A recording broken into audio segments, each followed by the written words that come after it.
All right, we have to move along here. So how do we do this, right? How do we do 150 years of American history, in a way that's effective? Whoops, push the button. Well, what I'm going to do is pick 4 themes, and 4 big themes that run through American history, starting, and we'll just pick it up right after the Civil War, and take them, in big chunks, intensely in that late 19th, early 20th century period, and then see how they go all the way up to the present day.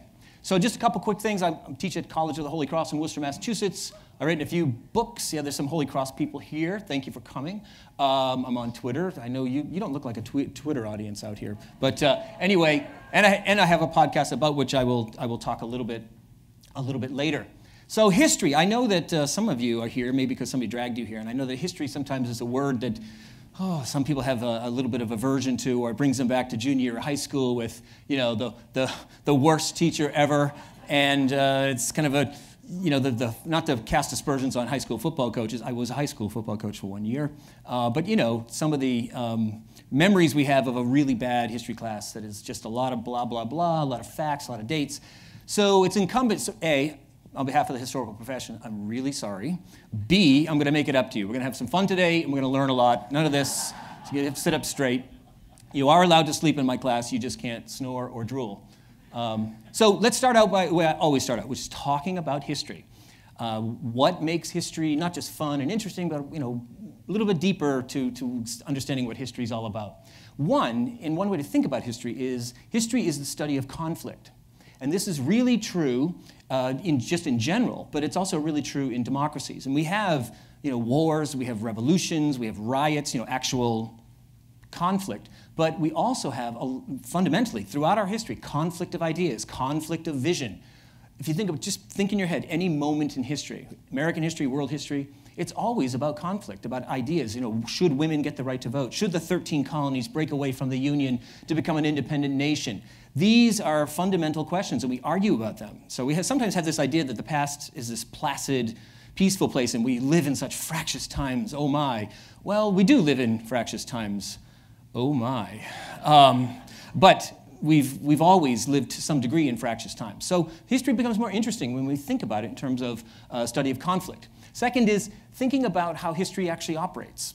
We know that great people in history do great things. Andrew Carnegie, Eleanor Roosevelt, long list of people who have moved history by their actions, by their deeds.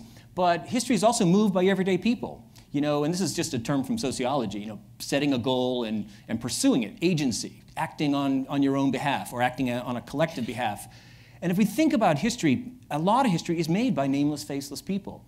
We do know that Abraham Lincoln signs the Emancipation Proclamation freeing the slaves, but the reason he does it, he doesn't want to do it. We know this from the historical record. He's anti-slavery, but he's also not an abolitionist. He does it because tens, then 20s, then hundreds, then thousands, then tens of thousands, then hundreds of thousands of nameless, faceless, enslaved people run away. They self-emancipate, and it causes this huge crisis in the first year of the Civil War, and Lincoln tries to stop it and then realizes he can't. And then he says we have to kind of hitch our wagon to emancipation. We have no choice. It's going to happen anyway.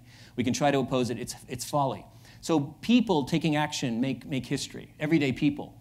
History is also the study of choices, and this is one of the reasons why some people find history so boring or maybe uninteresting, is that we think of it as just this one damn thing after another, just a march of events. But nobody knows what's going to happen. None of us know what's going to happen in the next 15 minutes. I mean, did you know, what were you doing at 8:45 on September 11th, 2001? Right? You're on the subway, you're making coffee, you're at your desk. We all remember exactly where we were. But we had no idea what was going to happen. And even then, we didn't know what was going to happen as the hours unfolded.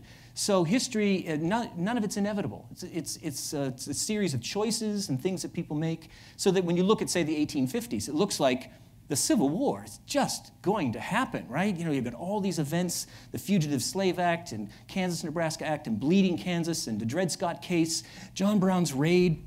All of those things seem to be bringing us to civil war, but that's not inevitable. There were thousands of choices that could have been made all along the way to, if not avert the Civil War, delay the Civil War, or do, there are many other options on the table.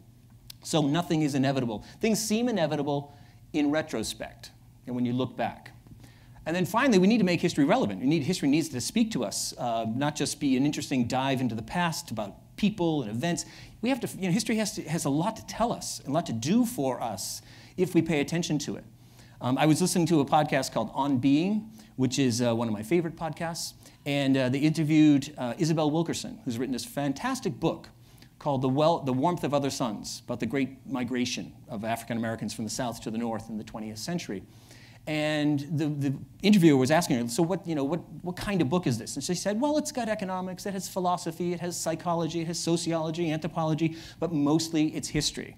And then she went on this fantastic riff about history. She said, history's so important. If you go to the doctor, history's so important when it comes to solving our problems today and into the future. She said, when you go to the doctor, before the doctor begins prescribing anything, what does he do? What does she do? She says, fill out some forms, tell me your history. What's your medical history? What's happened to you? What illnesses have you gone through? What conditions do you have, and so forth?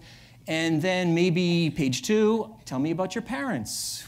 Who had the heart attacks? Who had cancer? Who had high blood pressure? And page 3, even better, if you can, tell me about your grandparents. Medical history. Then, and only then, after pondering all these details, will the doctor begin to think about how he or she can solve your problems. And that's a way of thinking about how history is not just a fascinating dive into the past and tales of heroism and so forth. It is a story of events and things that can speak to us today. We have to know our history if we're going to solve our contemporary problems and make a better future for ourselves. Okay, that sermon is now officially over.